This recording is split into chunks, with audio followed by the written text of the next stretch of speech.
त यस कफरनहुम Facebook पेजद्वारा online संगतिमा जतिले पनि मलाई हेरिरहनु भएको छ त म गायसको तर्फबाट बेरेका उपासना भवन जो ठेगाना हो सबैलाई प्रेमी जय मसीकी।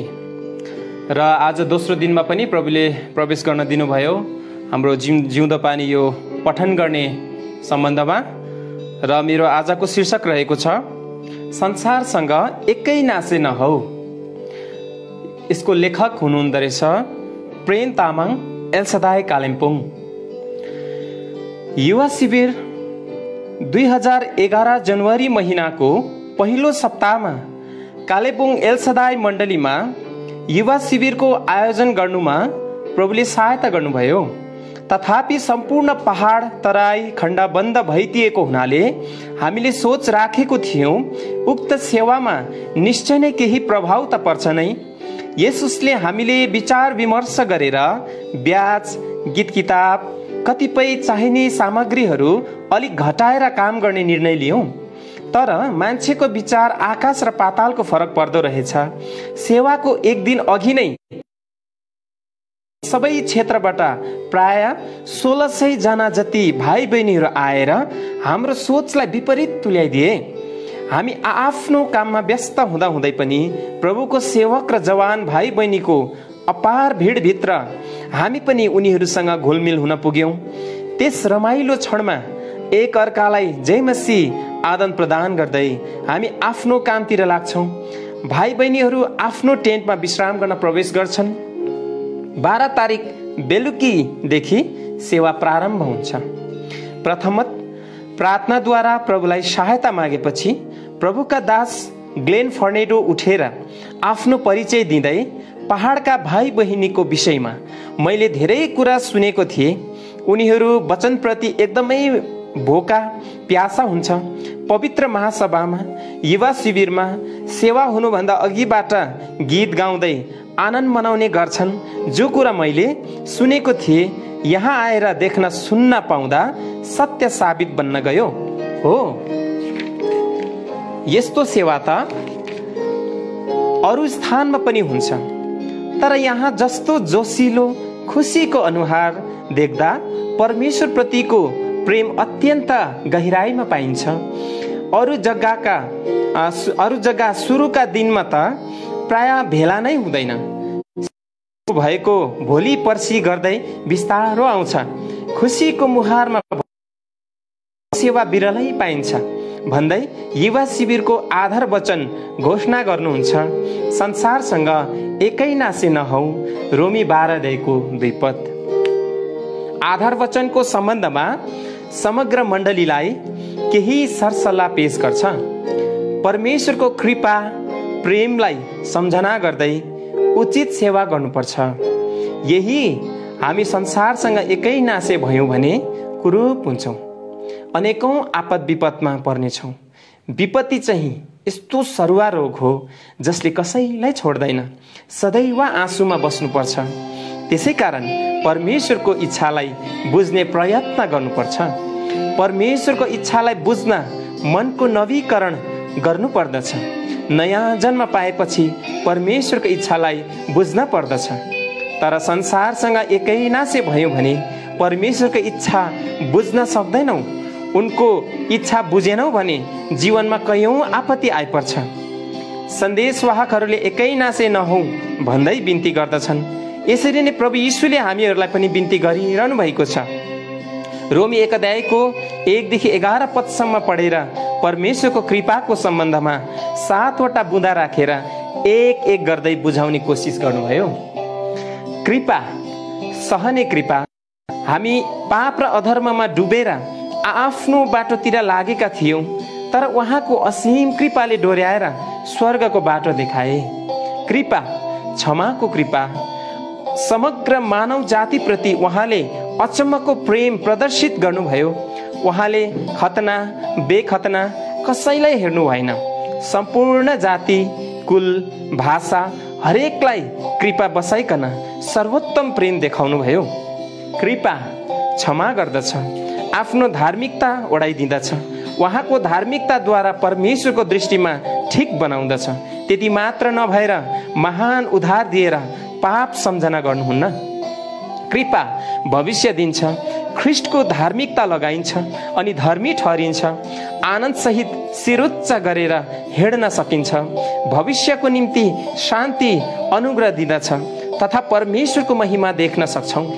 कृपा छुटकारा दिन्छ, जस्तै पापको बन्धन जुनसुकै भाङ, धतुरो, सिनेमा कुनै पनि लतमा रहे पनि उहाँलाई पुकार्नाले छुटकारा प्राप्त गर्दछ। कृपा स्वार्थदेखि छुटकारा, जसलाई उहाँले दया देखाउनुहुन्छ, दया गरेर नै छाड्नुहुन्छ। आफ्नै स्वार्थमा जिउनेहरूलाई, आफ्नै कुरा अगाडि राख्नेहरूलाई उहाँको कृपाद्वारा स्वार्थदेखि छुटकारा दिनुहुन्छ। कृपा ख्रिस्टसँग गाँच्छ। इजरायलीहरू विशेष व्यक्तिहरू थिए, उनीहरूको विद्रोहको कारणले उनीहरूलाई काटेर हामी जङ्गलीहरूलाई गाँच्नुभयो औ सबै थोकको उपभोग गर्ने बनाउनु भयो। यसै कारण यत्रो महान कृपा पाएको खण्डमा अब हामी संसारमा एकै नासे नहौँ भन्दै विभिन्न वचनद्वारा हामीलाई तृप्त दिने काम गर्नुभयो। धेरै विषयहरूमध्ये अब्राहम र लुतको विषयमा केही चर्चा गर्न लागिरहेछु। उत्पत्ति 12:1 पद अनुसार आफ्नो देश, कुल, कुटुम्ब छोडेर निस्कँदा साथमा लुत पनि सँगै निस्केका थिए। तर कतिपय कारणवश अब्राहम र लुतको बीचमा छुटाछुट हुने स्थिति आइपरे। तब अब्राहमले लुतलाई स्थान रोज्ने मौका दियो। लुतले पनि आँखा उठाएर असल थोकलाई हेरे, जहाँ यर्देनको बेसी, जहाँ हरियाली, चारैतिर पनि देख्ने सुन्दर स्थानलाई चुनेर लुत आफ्नो बाटो लागे। सदोम गमोराको नजिक गएर बसेपछि पूर्ण रूपले सदोम गमोरा भित्रै पसेर बस्न लागे, जहाँ पापले व्याप्त संसार देखाउँछ। त्यस स्थानलाई वेश्याहरू बस्ने स्थान पनि भन्दछ। त्यस स्थानमा उनीहरू पुग्दा धेरै प्रचलित भए, प्रसिद्ध कमाए। जब सुसम्पन्न अवस्थामा आइपुगे तब त अब्राहमलाई नै खिल्ली उडाउन थाले। मोज मजा उनीहरूका निम्ति अति नै प्रिय हुँदै हुँदै अचानक 4 राजाहरू आएर युद्ध गरेर विध्वंस गर्न थाले। त्यस भयङ्कर विपत्तिबाट लुत बाँच्न सकेन, बँधुवाई बनाएर उनीहरूलाई पनि लगे। यो कुरा अब्राहम कहाँ पुगेपछि अब्राहम अति चिन्तित बने, कारण तिनले लुतलाई अतिशय प्रेम गर्दथे। त्यसै कारण दल दल सहित गएर तिनीहरूलाई लडाई गरेर छुटाएर ल्याए। तर त्यस महान छुटकाराको अर्थ लुतले बुझ्न सकेन। सदोमको आत्माले भेटेको खण्डमा अब छोरीको करमा परेर सदोमतिर नै लागे। यसरी संसारले आकर्षण गर्छ, रोटीको टुक्रा दिन्छ र वशमा पार्छ। संसार सधैँ विश्वासीको विरोधमा हुन्छ। उनीहरूले असल संगतिलाई छोडेर क्षणिक संसारको सदोम गमोराको भ्रष्ट अवस्थालाई देख्दा परमेश्वरले नाश गर्न चाहनुभयो। स्वर्गदूत आएर उनीहरूको ज्यान जोगाउनको निम्ति पहाडतिर जाने आदेश दियो। तर त्यस आदेशको वास्ता नगरी आलेटाले गरिरहे। परमेश्वरले अझै पनि उनीहरूलाई प्रेम गरिरहेका हुनाले त्यस व्यक्तिले हात समातेर सहर बाहिर ल्याएर भाग्ने सल्लाह दिए। तब उनीहरू भाग्न थाले। तर लुतकी स्वास्नीले सदोम र गमोराको मनोरञ्जनका कुराहरू सम्झेर पछि फर्केर हेरेका मात्र थिए, नुनको खाँबोमा परिणत भए। उनीहरूलाई पर्वतमा जाने आदेश दिए, तर त्यस स्थानमा बस्न रुचाएन। त्यो डाँडामा किन जाने, त्यहाँ त मरिन्छ। स्वर्गदूतलाई धरि विश्वास गरेनन्, तर ओडारमा बस्न लागे। तिनका छोरीहरू साथ फेरि त्यो सहरमा गएर मादक पदार्थ किनेर ल्याए औ बाबुलाई खुवाएर लज्जशील घृणित कुकार्य गरेर ओडारमा बस्न लागे, बधुवाईको जीवन जिउन थाले। अब्राहमसँग संगतिमा रहँदा स्वतन्त्र र प्रतिष्ठित भएर बाँचिरहेका थिए। असल संगतिलाई छोडेर जाँदा विभिन्न आपत्ति र विपत्तिमा पर्नु पर्यो। संगतिको मूल्यलाई टुक्राएर सधैँ सदोम गमोरालाई मात्र हेर्नले सदैवको आशिषलाई हराएर श्रापमा परिणत भयो। यता अब्राहम चाहिँ वेदी बनाउँदै गए, आफैलाई संसारबाट अलग राखे। प्रभुको महान प्रेमलाई बुझेको कारणले अर्कै सहरको सपना हेरिरहेका थिए।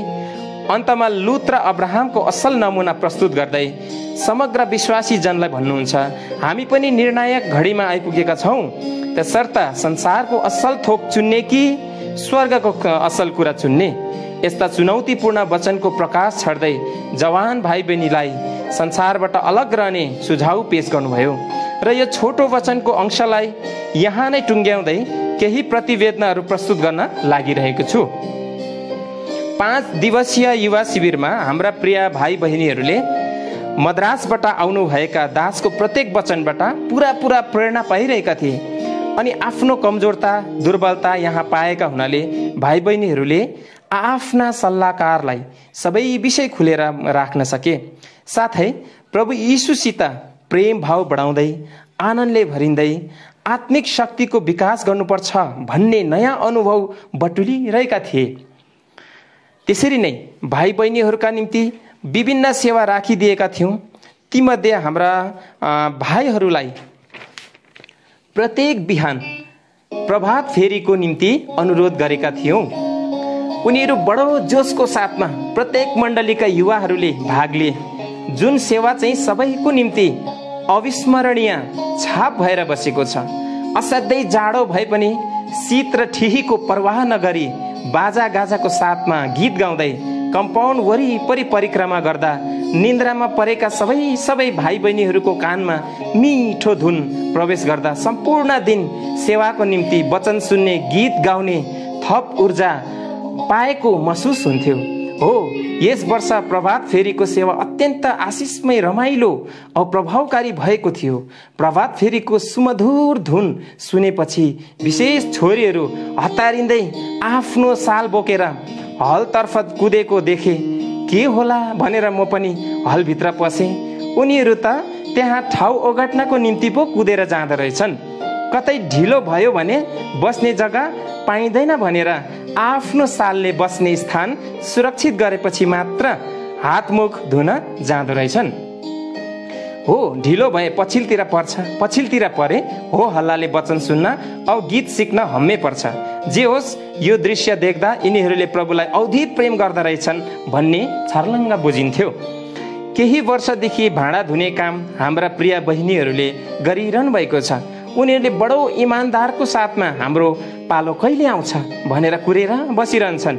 यो वर्ष औधी ठन्डा थियो, चिसो पानीले धुन पर्ने, तरै पनि परमेश्वरको घरमा काम गर्नुको निम्ति कुनै पर्वाह नगरी अग्रसर हुन्थे। भाँडा धुने बहिनीहरू आए कि आएनन् भनेर म सधैँ हेर्न जान्थे। सबै आनन्दको साथमा उनीहरू खटिरहेका हुन्थे। यो भाँडा बर्तन धुनुमा ठुलो आशिष छ, सायद कसैले थाहा गरेको छ कि छैन होला।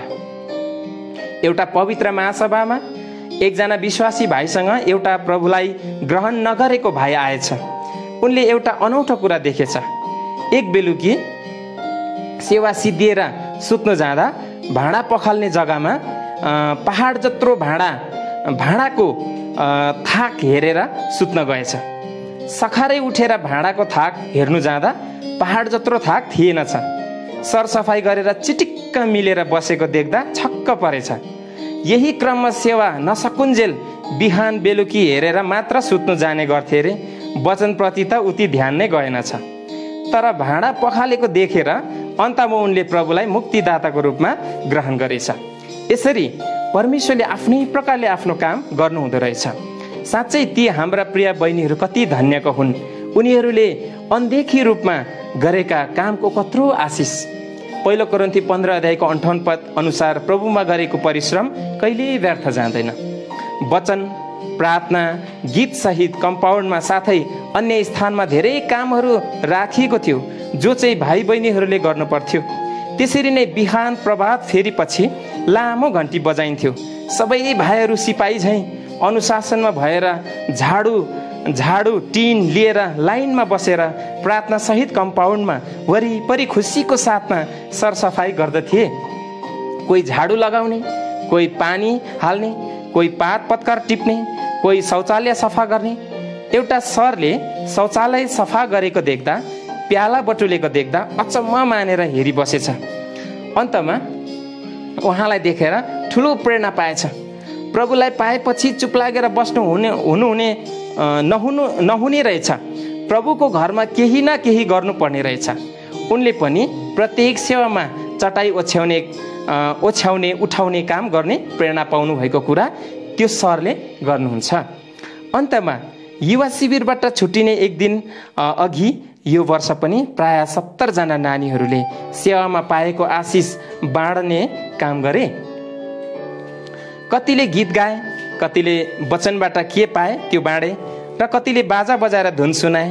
तीमध्ये दार्जिलिङकी बहिनी रुथ प्रधानले भायोलिन बजाएर सबैलाई विमुग्ध पारिन्। त्यसरी नै दुधे नेपालको भाइ उदय लिम्बुले पनि कविता पठन गरेर खुबै रमाइलो तुल्याइदिए, जो यस प्रकार छ। संसारसँग कहिले एकनासे नहौं, लुतले झैं बोक्रे विश्वासीको खास्टो हामी जवान जवानीले नओढौं। कृत्रिम र मृग तृष्णा रूपी मोबाइलका तरङ्गहरूलाई ध्वजा ध्वजा पार्दै चिलको चिरचिरे बचेरा झैं कसरत गरी स्वर्गीय वैभवको निम्ति सधैँ व्यवहारिक जीवन बिताउँ। स्वर्गीय वैभवको निम्ति आँसु बहाई बहाई विश्वासको जगलाई दह्रो बनाऊ। प्रभु यीशुको प्रिय मित्र हामी बनी संसारसँग कहिले एकनासे नहौं।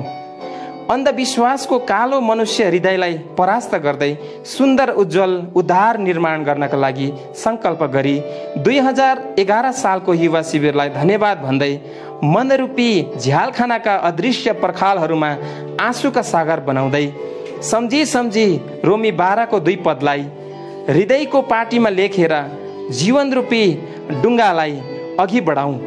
संसारलाई पछि बनाई सधैँ क्रुसको निशाना ताकी अगाडि बढौँ। संसारसँग कहिले एकनासे नभई निशाना अगाडि बढौँ।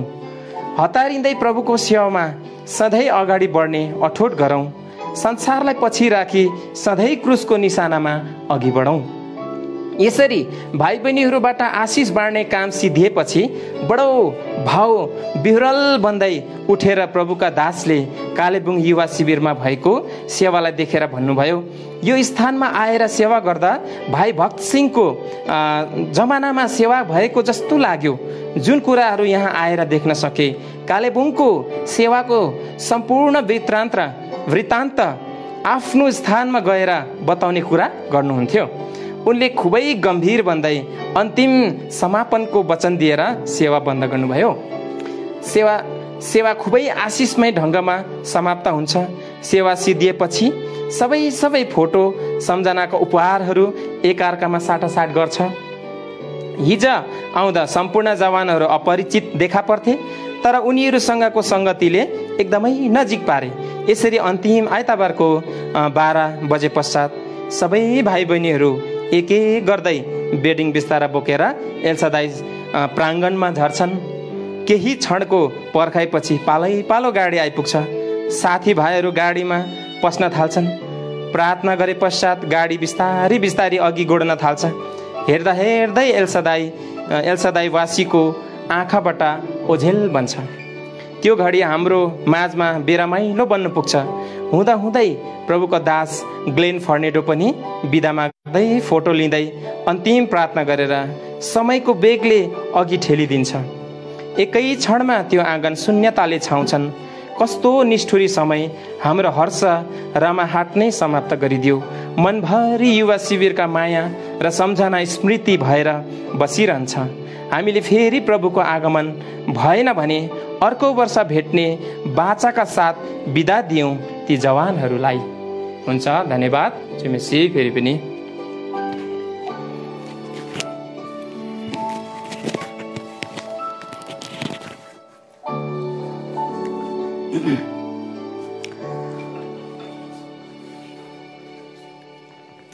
र सबै प्रभुका प्रियजनलाई म आशिषको तर्फबाट प्रेमी जयमसीकी छ।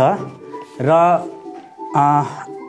आजको मेरो यो पाठको शीर्षक छ प्रभुको भवन एउटा अनन्त कुञ्जी क्रान्ति सुब्बा। आज म धेरै बेर अनिर्णयको बन्दी बनिरहे। परमेश्वरका पुत्र येशू ख्रिस्टलाई निजी उद्धारकर्ताको रूपमा मैले ग्रहण गरेको 4 महिना बितेछ। नवजात विश्वासी भएर होला, विचार र जिज्ञासाका मिश्रित जिज्ञासाहरू अविराम उठिरहन्छन् छातीभरि। त्यसो त परमेश्वरको सजीव उपस्थितिलाई मेरो जीवनमा सम्पन्न केही अद्भुत कार्यद्वारा अनुभव गर्ने अवसर मैले प्राप्त गरिरहेकै छु।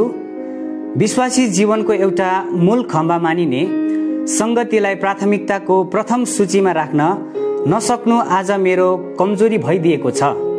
फलन्त सेवामा आज जाउँ कि नजाउँ लिङ्गे छ। मैले प्रभुलाई ग्रहण गरेको त मिति 3 जुन 2007 भरे सेवामा जाने होइन भाइ, एबी दाइले फोनमा सोधिहाले। क्रिस्टोफर ब्रदर आउनुहुन्छ कि हुन्न? टार्ने हिसाबले मैले उल्टो प्रश्न गरेँ। आउनुहुन्छ। एबी दाइले भनेपछि सेवामा नजाने कुनै दरिलो न्यु झिक्नु सकिन। क्रिस्टोफर भनेका हाल दुबईमा कार्यरत भारतीय मूलका एकजना प्रभुका दास हुन्। कार्य व्यापारको सिलसिलामा हङकङ आएका रहेछन्। यही मौकामा हाम्रो मण्डली अर्थात् माउन्ट हर्मन प्रार्थना भवन हङकङले उनलाई निमन्त्रणा गरेको रहेछ। आज उनको उपस्थितिलाई साक्षात्कार गर्नको विकल्प मसँग रहेन। हुन त गत मङ्गलबार प्रार्थनाको सेवामा उनको प्रवचन सुनेकै हो। सो बखत उनले सङ्कटको घडीमा प्रथमत परमेश्वरको खोजी गर्नुपर्दछ, परमेश्वरको खोजी परमेश्वरको घरमा गर्नुपर्दछ र परमेश्वरको घरमा परमेश्वरको खोजी सारा मनले गर्नुपर्दछ। औ त्यसो गरेमा जस्तो सुकै सङ्कट पनि टरेर जाँदछ भन्ने कुरामाथि प्रकाश पारेका थिए। एक दिन यहुदाका राजा यहोसापातको कानमा एउटा भयानक खबर आइपुग्छ। छिमेकी राज्यद्वारा आफूमाथि भीषण आक्रमणको तयारी भइरहेको सो सूचनाले व्याकुल उनी लगलगे काम्छन्। तत्क्षण उनी यहोवाको खोजीमा लागिहाल्छन्। सङ्कट मोचन हेतुले सारा देशवासीलाई प्रभुको नाममा उपवास बस्ने आह्वान गर्छन्। राजाको अहङ पहल कदीमा सिङ्गो यहुदा एक मन मत र स्वरका साथ सहयोगको भिख माग्दै प्रभुलाई पुकार्न थाल्छन्। परमप्रभु परमेश्वरको भवनमा सारा देशवासी विद्यमान विपत्तिबाट निस्तार पाउन उपवास सहित अहोरात प्रार्थनामा जुट्छन्। नभन्दै उनीहरूको पुकारको सुनवाई हुन्छ। राजा यहोसापात र यहुदीहरूले बिना युद्ध लडाईँ जित्छन्। यहुदालाई दखल गर्न आएका सबै बैरीहरू एक आपसमै लडेर मर्छन्। यहुदी जन रणभूमिमा पुग्दा त केवल लासको पिरामिड मात्र फेला पर्छ। त्यहाँ केवल लासको चाङ मात्र होइन, बग्रेलती धनमालको थुप्रो हुन्छ। ती मूल्यवान मालमत्ता ओसार्न तिनीहरूलाई 3 दिन लाग्छ। दोस्रो इतिहास 20 अध्यायको 1 देखि लिएर 26 पद। सङ्कटको समयमा सर्वप्रथम सम्पूर्ण मनले सर्वशक्तिमान सत्ताको खोजी गरेमा ती परमेश्वरको यावत सङ्कटबाट त्राण मात्र दिँदैनन्, अकल्पनीय ऐश्वर्यले समेत भरिपूर्ण तुल्याइदिन्छन् भन्ने कुराको उदाहरण बाइबलमा उल्लेख यस घटनाले प्रस्तुत गर्दछ। आस्थाको नवीन मार्गमा बामे सर्न उद्धम म जस्तो स्वयस्व विश्वासीलाई परिचित यस पाठले अजङ्गको राहत प्रदान गर्यो। अब मेरो आस्थाको पर्खाल सत चुलिन मात्र थालेन, तर थप मजबुत पनि हुन थाल्यो। आज पनि मूर्छित आत्मालाई मूर्त्याउने खालको जिउँदो वचन परमेश्वरले पवित्र आत्मा खन्याएर दास क्रिस्टोफर मार्फत पठाउने कुरामा मलाई शङ्का थिएन। बरु कुन किसिमको वैचित्र्य वचन आउने हो भन्ने कौतुलताले मलाई अधैर्य तुल्याएको थियो। जब तिनीहरूले मलाई भने परमप्रभुको भवनमा जाउँ, तब म रमाएँ। भजन सङ्ग्रह 122 अध्यायको 1। सबैलाई प्रेमी जय मसीकी, म आशिष। प्रभुको भवन एउटा अनन्त कुञ्जी, क्रान्ति सुब्बा। आज म धेरै बेर अनिर्णयको बन्दी बनिरहे। परमेश्वरका पुत्र यीशु ख्रिस्टलाई निजी उद्धारकर्ताको रूपमा मैले ग्रहण गरेको 4 महिना बितेछ। नवजात विश्वासी भएर होला विचार र जिज्ञासा उठिरहन्छन् छातीभरि। त्यसो त परमेश्वरको सजीव उपस्थितिलाई मेरो जीवनमा सम्पन्न केही अद्भुत कार्यद्वारा अनुभव गर्ने अवसर मैले प्राप्त गरिसकेकै छु। विश्वासी जीवनको एउटा मूल खम्बा मानिने संगतिलाई प्राथमिकताको प्रथम सूचीमा राख्न नसक्नु आज मेरो कमजोर भइदिएको छ। फलत सेवामा आज जाउँ कि नजाउँ लिङ्गे पिङमा मेरो मन मचिरहेछ। मैले प्रभुलाई ग्रहण गरेको मिति 3 जुन 2007 भरे सेवामा जाने होइन भाइ। एबी दाईले फोनमा सोधिहाले, क्रिस्टोफर ब्रदर आउनुहुन्छ कि हुन्न? टार्ने हिसाबले मैले उल्टो प्रश्न गरेँ। आउनुहुन्छ, एबी दाईले भनेपछि सेवामा नजाने कुनै दरिलो न्यू झिक्न सकिन। क्रिस्टोफर भनेका हाल दुबईमा कार्यरत भारतीय मूलका एकजना प्रभुका दास हुन्। कार्य व्यापारको सिलसिलामा हङकङ आएका रहेछन्। त्यही मौकामा हाम्रो मण्डली अर्थात् माउन्ट हर्मन प्रार्थना भवन हङकङले उनलाई निमन्त्रणा गरेको रहेछ। आज उनको उपस्थितिलाई साक्षात्कार गर्नको विकल्प मसँग रहेन। हुन त गत मङ्गलबार प्रार्थनाको सेवामा उनको प्रवचन सुनेकै हो। सो बखत उनले सङ्कटको घडीमा प्रथमत परमेश्वरको खोजी गर्नुपर्दछ, परमेश्वरको खोजी परमेश्वरको घरमा गर्नुपर्दछ र परमेश्वरको घरमा परमेश्वरको खोजी सारा मनले गर्नुपर्दछ। औ त्यसो गरेमा जस्तो सुकै सङ्कट पनि टरेर जाँदछ भन्ने कुरामाथि प्रकाश पारेका थिए। एक दिन यहुदाका राजा यहोसापातको कानमा एउटा भयानक खबर आइपुग्छ। छिमेकी राज्यद्वारा आफूमाथि भीषण आक्रमणको तयारी भइरहेको सो सूचना व्याकुल उनी लगलगे काप्दछन्। तत्क्षण उनी यहोवाको खोजीमा लागिहाल्दछन्। सङ्कट मोचन हेतु सारा देशवासीलाई परमप्रभुको नाममा उपवास बस्ने आह्वान गर्दछन्। राजाको अहङ पहल कदीमा सिङ्गो यहुदा एक मन मत र स्वर प्रभुलाई पुकार्न थाल्छन्। परमप्रभु परमेश्वरको भवनमा सारा देशवासी विद्यमान विपत्तिबाट निस्तार पाउन उपवास सहित अहोरात्र प्रार्थनामा जुट्दछन्। नभन्दै उनीहरूको पुकारको सुनवाई हुन्छन्। राजा यहोसापात र यहुदी जनले बिना युद्ध लडाईँ जित्दछन्। यहुदालाई दखल गर्ने आएका बैरीहरू एक आपसमै लडेर मर्दछन्। यहुदी जन रणभूमिमा पुग्दा त केवल लासको पिरामिड मात्र फेला पर्छ। त्यहाँ केवल लासको चाड मात्र होइन, बग्रेलती धनमालको थुप्रो हुन्छ। ती मूल्यवान मालमत्ता ओसार्न तिनीहरूलाई 3 दिन लाग्छ। दोस्रो इतिहास 20 अध्यायको 1-26 पद। को समयमा सर्वप्रथम सम्पूर्ण मनले सर्वशक्तिमान सत्ताको खोजी गरेमा ती परमेश्वरले यावत सङ्कटबाट त्राण मात्र दिँदैनन्, अकल्पनीय ऐश्वर्यले समेत भरिपूर्ण तुल्याइदिन्छन् भन्ने कुराको उदाहरण बाइबलमा उल्लेख यस घटनाले प्रस्तुत गर्दछ। आस्थाको नवीन मार्गमा बामे सर्न उद्धत म जस्तो स्वयस्व विश्वासीलाई पाठले अजङ्गको राहत प्रदान गर्यो। आस्था सतत चुलिन मात्र थालेनन्, तर थप मजबुत पनि हुन थाल्यो। आज पनि मूर्छित आत्मालाई मूर्त्याउने खालको जिउँदो वचन परमेश्वरले पवित्र आत्मा खन्याएर दास क्रिस्टोफर मार्फत पठाउने कुरामा मलाई शङ्का थिएन। बरु कुन किसिमको वैचित्रीय वचन आउने हो भन्ने कौतुलताले मलाई अधैर्य तुल्याएको छ। जब तिनीहरूले मलाई भने परमप्रभुको भवनमा जाउँ, तब म रमाएँ। भजन सङ्ग्रह 122 अध्यायको 1 पद। प्रभुको भवनमा जाने कुरा, आहा कस्तो हर्ष विभोर तुल्याउने शीर्ष वाणी।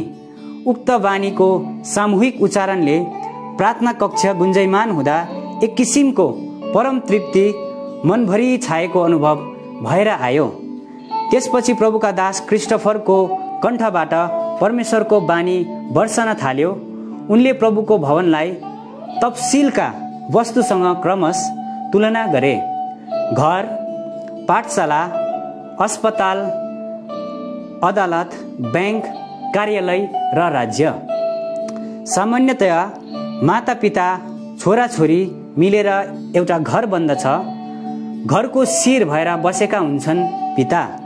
सन्तानका सर्वाङ्गीन उन्नतिमा पिता बराबरको उत्तरदायित्व अरू कसैको काँधमा हुन्न। एवं रीतिले प्रभुको भवन भनेको विश्वासी जनको लागि आफ्नै घर जस्तो हो। वास्तवमा मण्डली हाम्रो परिवार हो।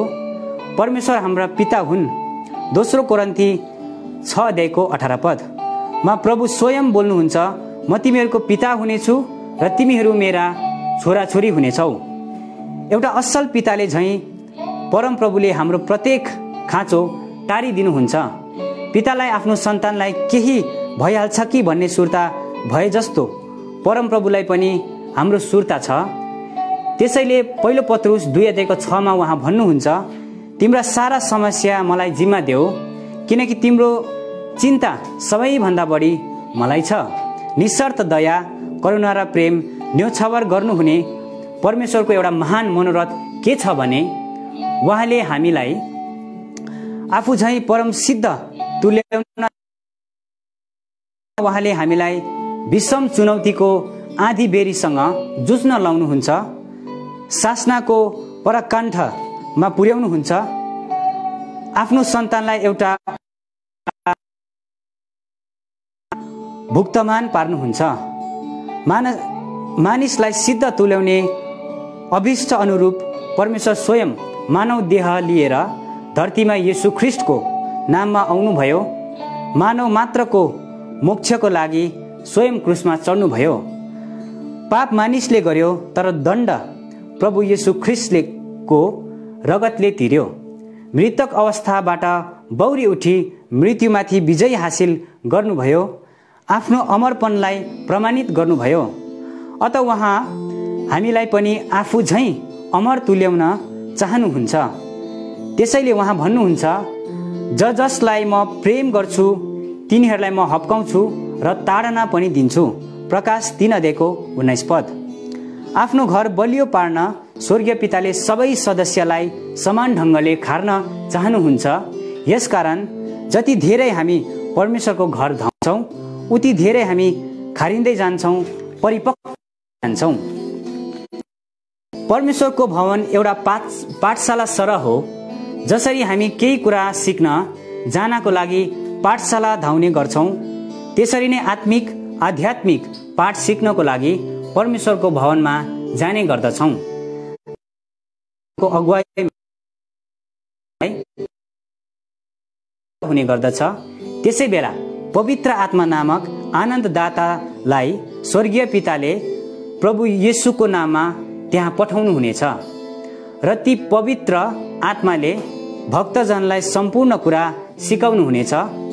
प्रभु येशूले जे कुरा शिष्यलाई बताएका छन् ती सबै कुरा तमाम अनुयायीलाई स्मरण गराउने छन्। यूहन्ना किताब 14:26। परमेश्वरको भवनलाई एउटा अस्पतालसँग तुलना गर्न सकिन्छ।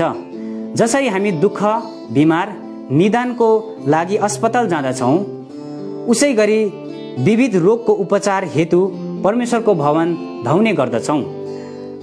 डाक्टरले हाम्रो रोग र त्यसको स्तरलाई खुट्याएर औषधि सिफारिस गरिदिन्छन् र उक्त औषधि कहिलेकाहीँ कडा र तितो पनि हुने गर्दछ। हो त्यसै गरी परमेश्वरको भवनमा पनि दास मार्फत कहिलेकाहीँ प्रभुले कडा तथा तितो वचन पठाउनुहुन्छ। सुन्दा बिजाउने खालको भए पनि त्यो वास्तवमा हाम्रो भलाइको लागि भनिएको हुन्छ।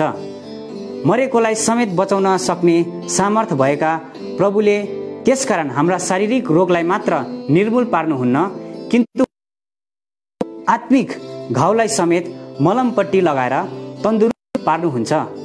यस मानेमा परमप्रभु हाम्रो एकमात्र चिकित्सक हुनुहुन्छ। यसैले यिर्मया 30:17 भनिएको छ, तुल्याउनेछु र तेरा चोटहरू निको पार्नेछु। परमप्रभुको भवनलाई एउटा कार्यालयसँग तुलना गर्न सकिन्छ।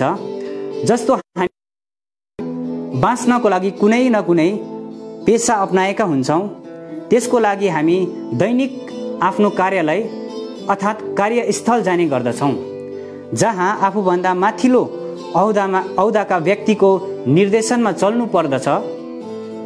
प्रभुको भवनको हकमा भने त्यहाँका सर्वेसर्वा परमप्रभु नै हुन्। उहाँको खटनमा हामी बस्नु पर्दछ। यौनाको पुस्तक अध्याय 13 को पद 13 ले प्रभु हाम्रा सर्व हुनुहुन्छ भन्ने कुरालाई पुष्टि गर्दछ। भन्नुहुन्छ, तिमीले मलाई गुरु एवं प्रभु भनी सम्बोधन गर्दछौ र त्यो सम्बोधन सठिक छ, किनकि म त्यही हुँ। संसारिक रथ गुडाउनको लागि कुनै पनि पेसा अपनाएर कार्यालय धाउँदा हामीलाई तनखा र कहिलेकाहीँ पुरस्कार पनि मिल्ने गर्दछ। प्रभुको भवनमा धाउँदा भने हामीलाई असल आचरण मिल्दछ, नकारात्मक ऊर्जा, शैतानलाई परास्त गर्ने शक्ति मिल्दछ, मृत्युपछि पनि जीवन छ भन्ने सत्यलाई बोध गर्न सक्ने अन्तर्ज्ञान मिल्दछ। तर यी तमाम कुरा प्राप्त गर्नु अघि प्रभुले सर्वप्रथम हाम्रा सम्पूर्ण शारीरिक समस्याहरू सुल्झाउन चाहनुहुन्छ। बोझमुक्त पारी स्वर्गीय मार्गमा परमेश्वरले हामीलाई डोर्याउन चाहनुहुन्छ। त्यसकारण उहाँ भन्नुहुन्छ, हे सबै परिश्रम र बोझले लादिएका मानिसहरू हो, म कहाँ आऊ। एकमात्र स्वर्गीय अधिवक्ता हुनुहुन्छ प्रभु येशू। पहिलो यूहन्ना 2 अध्यायको 1 पदलाई हेर्दा तथ्यलाई पत्ता लगाउन सकिन्छ, पाप नगर। यदि कसैले पाप गरिहालेमा उहाँको पक्षमा वकालत गरिदिने एकजना अधिवक्ता स्वर्गीय पिता समक्ष हुनुहुन्छ। ती अधिवक्ता हुनुहुन्छ धर्मात्मा येशू ख्रिस्ट।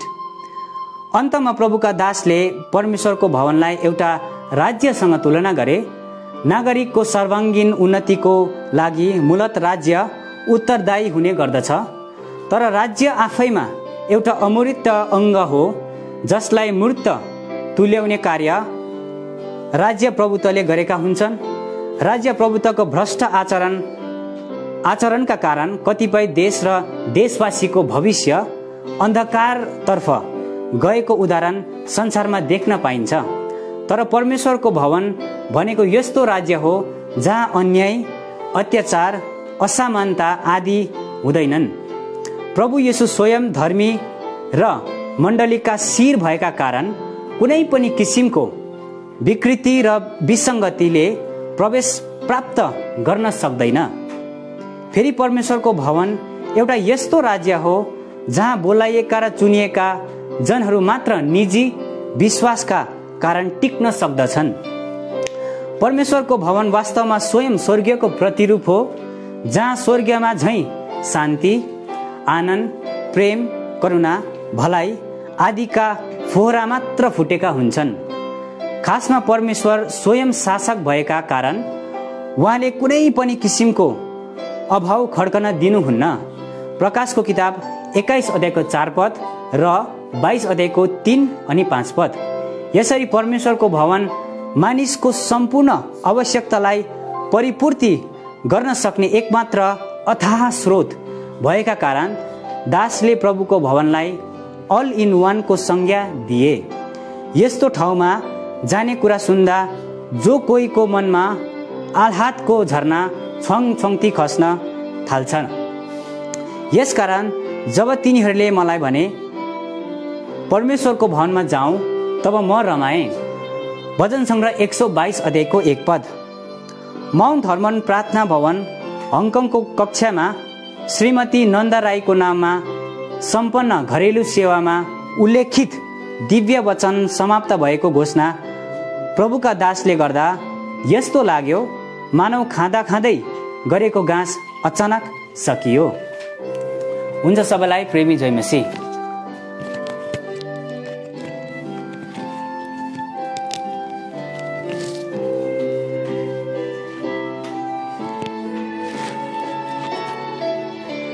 सबैलाई जय मसीह।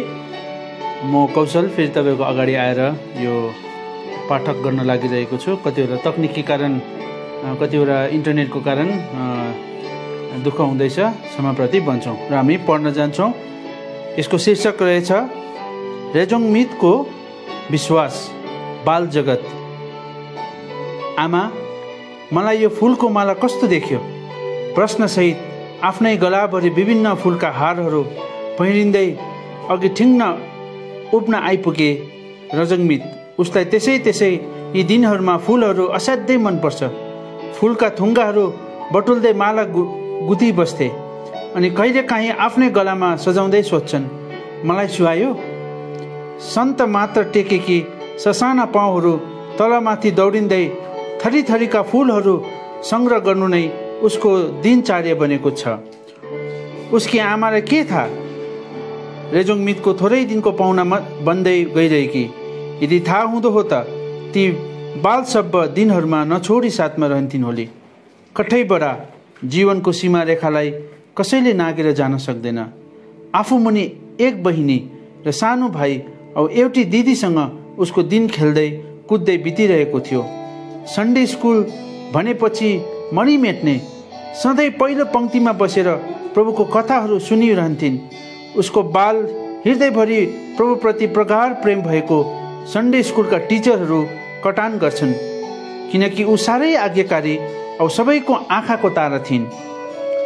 तर घरभित्रभर अर्थात् पारिवारिक सङ्गति प्राय ठप्प थियो। केही कारणवश बाबुको सङ्गतिदेखि टाढा थिए। त्यस घरभित्रको आत्मिक वातावरण चिसो चिसो बन्दै जाँदै थियो। यसरी कहिलेसम्म चिसो निष्प्राण बनिरहने? प्रभुका धेरै योजनाहरूमध्ये त्यस दिन पनि आइपुग्यो। 2 साता अघि मात्र यसरी फुलका थुङ्गाहरू लिएर स्वयंलाई सजाउने प्रिय रेजोङमित अचानक तीव्र ज्वरोले थाहा परिन्। मास्तिक समय ज्वरो चढेपछि अचेत भइन्। उसै पनि सान्तोक जङ्गु बस्ती सुदूर उत्तरतिर भएको कारण सजिलै चिकित्सा अवसर पाइँदैनन्। यस्तै अवस्थामा तिनलाई गान्तोक एसटिएनएम अस्पतालमा भर्ना गरियो। धेरै आज्ञा साँचेर प्रभुसित प्रार्थना गर्दै त्यस अभेग जग्गादेखि आमा बाबु तथा आफन्तहरू पनि आइपुगे। मानव ती भर्खरै पक्रन लागेको कोपिलालाई हर तरहले टेवा दिनै पर्छ। यद्यपि प्रभु मालिकको भने त्यस फुलप्रति अर्कै योजना थिएछ। ती सुन्दर कोपिला फक्रनुको सट्टा दिन प्रतिदिन ओइलाउन लाग्यो। आमा एकपट्टि रोइरहेकी थिइन् भने बाबुको ढुङ्गाको हृदय त्यस सानो कोपिलाको सम्मुख पिग्लिँदै गइरहेको थियो। त्यसै क्षण कसैले भनिदियो, अनम कान्छा सोनाम, तिमीले अब प्रस्ताव गर्नुपर्छ। झटपट सबै प्रभुको चरणमा झुके, तर बाबुको पश्चात मात्र रेजोङमितको निम्ति पर्याप्त थियो। टुटेको हृदय भएकाहरू सबै नजिक परमप्रभुको हुनुहुन्छ। भजन सङ्ग्रह 34:18। ओहो, प्रभुले हाम्रो हृदय जाँच्नुहुन्छ। उहाँले जुङ्गा हेरी भाग कहिल्यै लाउनुहुन्न। बाबु चाहिँको अविरल आँसुको भकानोसँगै बगिरह्यो। साँचो प्रस्तावमा प्रभु पनि खुसी हुनुभयो र सुटुक्कै रेजोङमितको सानो हात पक्रेर उहाँ आफ्नो घरमा उक्लिसक्नु लाग्दा सबैको मुखबाट आमिन निस्क्यो। उफ, यो कस्तो हृदय विदारक दृश्य थियो। भनिन्छ, जबसम्म उसका बाबुले प्रस्ताव गरेनन् तबसम्म रेजोङमित गिटगिटोभित्र बाँचिरहन्। ती निर्दोष आँखाहरूले बाबुलाई खोजिरहन्। एउटा कोपिला फक्रन नपाई मुर्झाएर गयो। बिहानीको सूर्यको किरण पनि भेट्न नपाई बेलुकी 5:30 बजीतिर नोभेम्बर 2010 को दिन प्रभुको न्यानो काखमा प्यारी रेजोङमित पुगिन्। बडे कार्य गर्न नसके तापनि उसको बाबुको हृदय प्रभुसँग सठिक गरी राख्ने मौका पाइन्। यस्तो कस्तो सौभाग्य हो। प्रिय पाठक, कहीँ हाम्रो पनि यस्तो अवस्था त छैन? त्यो त्यही स्थान सान्तोकवासीको मर्म हो जहाँ थोरै लेप्चा परिवार छन् जसले बहुत मूल्य चुकाउँदै प्रभुको काममा लागि परेका छन्। आउजाउ गर्नु त्यहाँ सजिलो छैन। सरकारी अनुमति बिना हामीलाई प्रवेश गर्न मनाही छ। भिर पहरा हुँदै भर्याङहरू चढ्दै पुग्नुपर्छ। ती सृष्टिकर्ता स्वयंले त्यस जङ्गु पाखालाई धेरै सुन्दरता दिनुभएको छ। त्यही रमाइलो गाउँ सान्तोक बस्ती जहाँ अनमहरू साह्रै नम्रतापूर्वक हात जोड्दै भन्छन्, हामीलाई प्रार्थना गरिदिनुहोस्। हो, त्यसै भेकमा हामी रेजोङमित लेप्चालाई फेरि भेट्ने आशामा औ स्वयं तयार रहने बाचा बाँध्दै बिदाईको हात हल्लाएर गान्तोक फर्क्यौँ। लेखक हुनुहुन्थ्यो ठुली गान्तोक। र यो अर्को शीर्षक कवितालाई रहेछ, यस संसारसित एकै नासी नहो। रोमी 12:2। हेर्दा फुल तर छाँदा छुँदा भने काँडा नहोस् जिन्दगी, हेर्दा फुल तर छुँदा भने काँडा नहोस् जिन्दगी, विश्वास गर्न अघिको जस्तो छाडा नहोस् जिन्दगी। संसारसँग एकै नाश बन्नु हुँदैन कहिले, संसारसँग एकै नाशे बन्नु हुँदैन कहिले, संसारमा क्रिस्टको प्रेमदेखि टाढा नहोस् जिन्दगी। मूर्ति बनी अल्झाइरहन्छ सानो मोबाइलले, मूर्ति बनी अल्झाइरहन्छ सानो मोबाइलले, मोबाइललाई तिर्नुपर्ने भाडा नहोस् जिन्दगी। गरुडले झै प्रभुले अगुवाई गर्न खोज्दा आफै भित्र चाहिँ अल्झाउने अखडा नहोस् जिन्दगी। थाहा पाऊ युवा शिविरमा आत्मामा अझै बढ्नु छ, थाहा पाऊ युवा शिविरमा आत्मा अझै बढ्नु छ, संसारकै माया र प्रेममा गाढा नहोस् जिन्दगी। लेखक हुनुहुन्थ्यो अनुप बस्नेत, दोतान प्रार्थना भवन, दुधे, नेपाल। र यो अर्को शीर्षक छ शारीरिक लालसा, शारीरिक मृत्यु। इजरायलका सन्तानले चाहिँ ती चेलाहरूले संसारिक कुराहरूको लालसा गरे र आफ्नो दौर पूरा गरेनन् र तिनीहरू फर्किगए। उजाड स्थानमा इजरायलको सन्तानबारे साँचो भएको र धेरैजना चेलाहरूको बारेमा साँचो भएको कुरा कोरिन्थका धेरैजना विश्वासीहरूको बारेमा पनि साँचो भयो। तिनीहरूले शरीरको अभिलाषाद्वारा आफूलाई सन्तुष्ट पार्ने चाहना गरे। इजरायलीहरूको सम्बन्धमा त्यसको अर्थ शारीरिक मृत्यु थियो, तर कोरिन्थका विश्वासीहरूको सम्बन्धमा त्यसको अर्थ शारीरिक र आत्मिक दुवै मृत्यु थियो। धन्यवाद।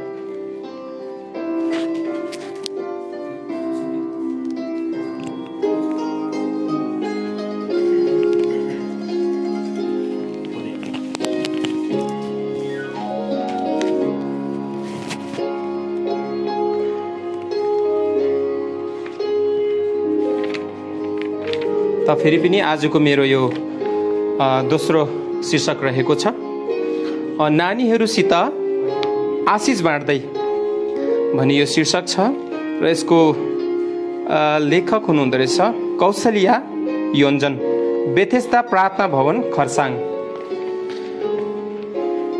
बालक बालिकालाई ठिक बाटोमा लगाऊ र वृद्ध अवस्थामा पनि तिनीहरूले त्यो त्याग्दैनन्। हितोपदेश 22 अध्यायको 6 पद। वर्तमान समयको भीषण बिग्रदो अवस्थादेखि आफ्नो बालबालिकालाई सही बाटोमा मार्गदर्शन गर्न कति हम्मे पर्छ। तर हामी प्रभुका जनहरूका बालबालिकाहरू सानैदेखि सन्डे स्कुलको शिक्षा पाएका हुनाले अहिलेको संसारको हर प्रकारको नराम्रो पापमै घिनलाग्दो कुराबाट बचाउन सक्छौँ। केवल सन्डे स्कुलको शिक्षा पाएकाले, यही शिक्षा पाएर नानीहरू आफ्नो जीवनकालमा आफ्ना मातापिता साथै मण्डलीको निम्ति एक असल पात्र बन्न पुगेको हामी देख्न पाउँछौँ। तिमीहरूका सन्तान अन्य जातिको बीचमा र तिमीहरूमा बालबच्चाहरू जाति जातिका बीचमा प्रसिद्ध हुनेछ। तिनीहरूलाई देख्ने सबैले ती परमप्रभुबाट आशिष पाएका सन्तान हुन् भनी स्वीकार गर्नेछन्। यशाया 61 अध्यायको 1 पद। 17 सेप्टेम्बर 2010 को दिन बेथेस्दा खरसाङ मण्डलीका नानीहरूको सन्डे स्कुल डे बडो हर्षोल्लास साथै विगत वर्ष झैँ मनाउन पायौँ। मण्डलीको प्रभुको जिम्मेवारी दास किशोर सिंह राईद्वारा प्रार्थना सहित सन्डे स्कुल डे सुसम्पन्न भयो। सन्डे स्कुल डे हुन्छ भन्दा नानीहरू कति खुसी हुन्छन्। साथै सन्डे स्कुलका टिचर अनि अभिभावकहरू यी कलकलाउँदा बालकहरूले तोते बोलीमा गीत गाएर एक्सन गर्नु सजिलो होइन, तरै पनि स्वरमा स्वर मिलाएर गीत गाउँदा प्रभुले भनेको सुन्नुपर्छ है, वचनले भनेको बुझ्नुपर्छ है, वचनले भनेको पालन गर्नुपर्छ है, अनि नयाँ जीवन हुनेछ भन्ने हृदय स्पर्श गर्ने गीतहरूले प्रत्येक अभिभावकहरूको आँखाबाट आँसु खसे। साथै पवित्र बाइबलका वचनहरू मुखस्थ गरी सुनाए भने बाइबलमा 66 वटा किताबको नाम क्रमसँगले एकै सासमा भन्नु र टिचरले सोधिएको प्रश्नहरूको उत्तरहरू फटाफट भन्नु साँच्चै नै मण्डली साथै मातापिताको निम्ति कति गर्वको कुरा हुन्छ। यसै कारण हामी विश्वासीहरू आफ्ना बालकहरूलाई सानैदेखि ढाल्न कति आवश्यक कुरो रहेछ। यिनीहरूद्वारा नै मातापिता पनि प्रभुमा बढ्ने प्रेरणा बन्दछ, साथै लापरवाही जीवनबाट बाँच्न सक्छ। सन्डे स्कुल पठाउनाले नानीहरूको बौद्धिक विकास, असल आचरण व्यवहारहरूमा सुधार, साथै अन्य जाति छिमेकीहरू बीचमा नमुना बन्दछ। साथै सन्डे स्कुलका टिचरहरूको मेहनत र परिश्रमको कारणले हाम्रा नानीहरू संसारका हरेक अभिलाषी जीवनबाट बाँच्न सक्नेछन्। यी नानीहरूले भोलिका दिनमा मण्डलीका सेवक सेविका, प्रचारक, गोठालो शिक्षक बन्छन्। पहिलो पल्ट मैले सन्डे स्कुल डेमा उपस्थित भई नानीहरूबाट धेरै धेरै आत्मिक लाभ उठाउन सके र अरूलाई पनि यो सुझाव छ, हाम्रो बालकको साथ सन्डे स्कुल डे जस्तो आशिषित सेवकाईमा उपस्थित भई अभिभावकहरूले पनि नानीहरूबाट आत्मिक शिक्षा पाऊ। यसरी सानो मण्डली बेथेस्दामा सन्डे स्कुल डेबाट धेरै नानीहरूले आत्मिक उन्नति गरिरहेको अनुभव गर्न सक्यौं। हवस्, धन्यवाद।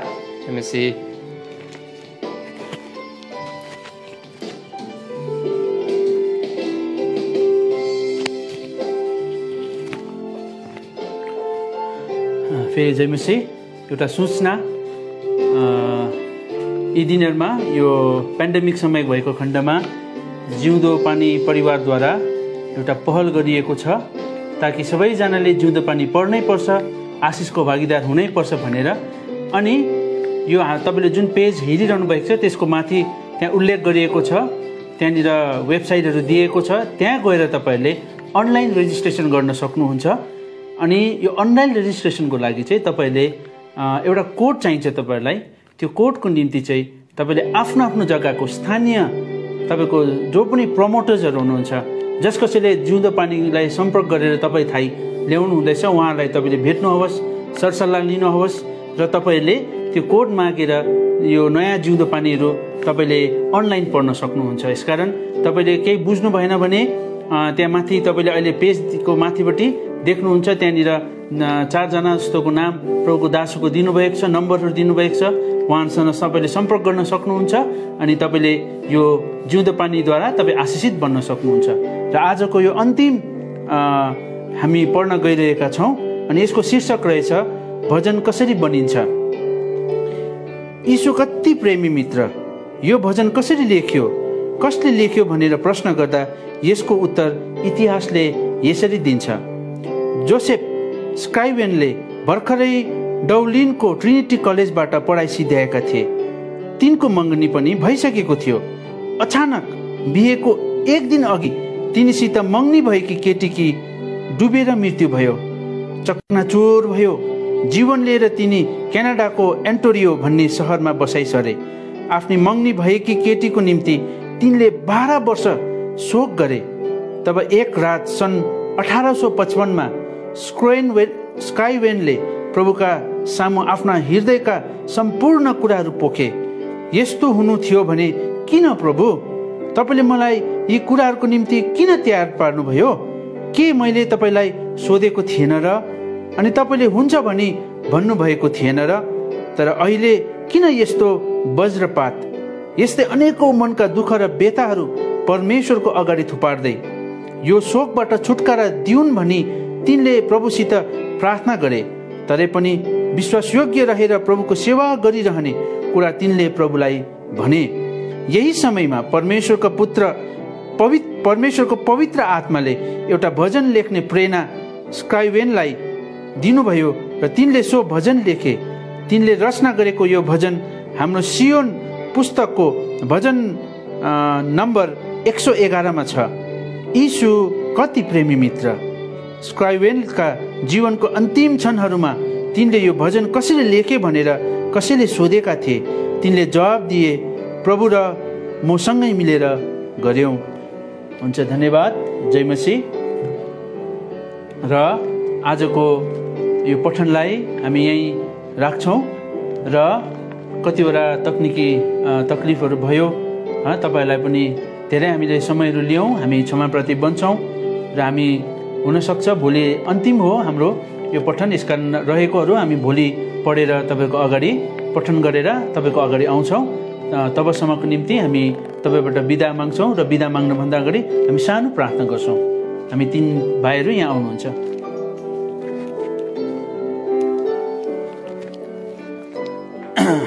विश्वासयोग्य प्रभु, हामी तपाईँलाई धन्यवाद दिन्छौँ। तपाईँको विशेष यो पठन कार्यमा तपाईँले हामीलाई एउटा सानो मण्डलीबाट पाएको खण्डमा हामीले प्रभु यद्यपि हामी पवित्रताको साथमा गर्न सकेनौँ, कतिवटा भुलचुक भयो, हामीलाई क्षमा गर्नुहोस्। अनि कतिवटा तकनिकी भुलचुकहरू पनि भयो, हामीलाई क्षमा गर्नुहोस्। हाम्रो गल्ती भुलहरूले गर्दा कतै हाम्रो द्वारा तपाईँको सेवामा आज केही नापमा प्रभु यो आज दखल भएको छ भने, आज तपाईँको सेवामा बाधा पुगेको छ भने हामीलाई क्षमा गर्नुहोस्। यो धेरै शीर्षकहरू जब हामीले पढ्दै पनि मलाई अनि हामीलाई तपाईँले आशिष दिनुभयो अनि हामी विश्वास गर्छौँ तपाईँले जति पनि प्रियले हेर्नुभयो। आज यहाँको धीरज धरेर आज यो सेवामा बसिदिनु भयो। हामी सबैको निम्ति धन्यवाद दिन्छौँ अनि कर्पनियम सेवा भवनको निम्ति पनि हामी तपाईँलाई धन्यवाद दिन्छौँ। आफ्नो दासलाई तपाईँ गर्नुभयो, यो एउटा ठुलो आज प्रभु कदम उठाइकन यो सेवाको भागीदार बन्नको निम्ति आज प्रियलाई अनुग्रह गर्नुभयो। हामी तपाईँलाई धन्यवाद दिन्छौँ। अब सबै थोक तपाईँको हातमा जिम्मा लाउँछौँ। भोलिको दिन अन्तिम दिन छ, हामीलाई आउनुपर्छ, हामीले यो कतिवटा कुराहरू पढिनुपर्छ, अझै पनि हामीलाई सहायताको दिन सबै कभर गर्नमा अनुग्रह गर्नुहोस्। धन्यवाद भन्दै अब जबसम्म तपाईँ आउनुहुन्न, मृत्यु हुँदैन, तपाईँको बाटोलाई हेर्दै तपाईँको आगमनलाई प्रिय ठान्दै हामीले जिउनमा सहायता गर्नुहोस् बिन्ती नै प्रार्थना गर्दै प्रभु सबै थोकको निम्ति धन्यवादी आभारी कृतज्ञ भन्दै बिन्ती बिनै प्रार्थनालाई हाम्रो मुक्तिदाता प्रभु क्रिस्टको उच्च अनि पवित्र नाममा संस्कृत आफ्नो महिमा खातिर सुनिने ग्रहण गर्नुहोस्। आमेन।